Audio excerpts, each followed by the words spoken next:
Hello everyone, I'm Karen from Easy Access English, and today I'm going to give you 10 useful verbs along with example sentences that you can use when talking about food and cooking in English.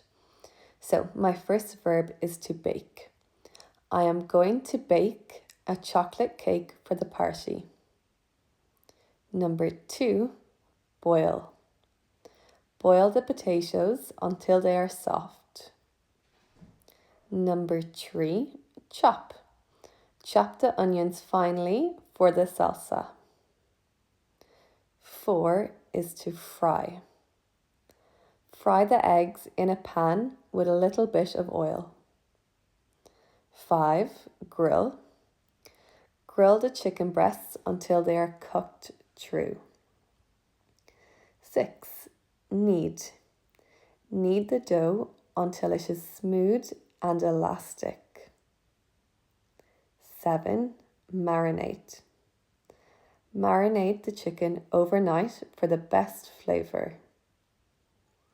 Number 8, melt. Melt the butter in a saucepan over a low heat. Number 9, peel. Peel the carrots before slicing them. And finally, number 10, roast. Roast the vegetables in the oven for 10 minutes. Great, so there are some 10 useful verbs that you can use while talking about cooking and food in English.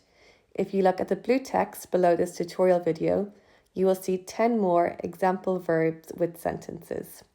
Best of luck!